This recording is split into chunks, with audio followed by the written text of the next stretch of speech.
కిడ్నీలో రాళ్ళున్నాయా?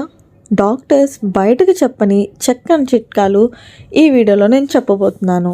నవధాన్యాల్లో ఒకటైన ఉలవలు ఆరోగ్యానికి చాలా మేలు చేస్తాయి. వీటిలో అనేక ఆరోగ్య ప్రయోజనాలు కలిగి ఉన్నాయి. ఎందుకంటే వీటిలో ఫైబర్, ప్రోటీన్లు, కార్బోహైడ్రేట్లు, calcium, iron, phosphorus, zinc, anti ఆక్సిడెంట్లు సమృద్ధిగా ఉంటాయి. ఉలవలు మన డైట్లో చేర్చుకుంటే జీర్ణ ప్రక్రియను మెరుగుపడటంతో పాటు మలబద్ధకం, గ్యాస్ వంటి సమస్యలను సహాయపడుతుంది. మూత్రాశయంలో రాళ్లతో బాధపడేవారు ఈ ఉలవలు తింటే త్వరలోనే రాళ్లు కరిగి కిడ్నీల పనితీరు కూడా మెరుగుపడుతుంది. ముఖ్యంగా ఉలవలు ప్లీహా వ్యాధులతో బాధపడే వారికి చాలా మేలు చేస్తాయి. అలానే ఉలవలను రోజు తినడం వల్ల ఊపిరితిత్తుల్లో పేరుకుపోయి గట్టిపడిన కఫాన్ని పలుచపరచడంలో చక్కగా పనిచేస్తాయి. ఇక ఊబకాయంతో బాధపడే వారికి అయితే ఉలవలకు మించిన ఔషధం లేదు. రక్తపోటును నియంత్రణలో ఉంచడంలో సహాయపడతాయి. స్త్రీలలో నెలసరి రెగ్యులర్ గా రాని వారికి ఆ సమస్య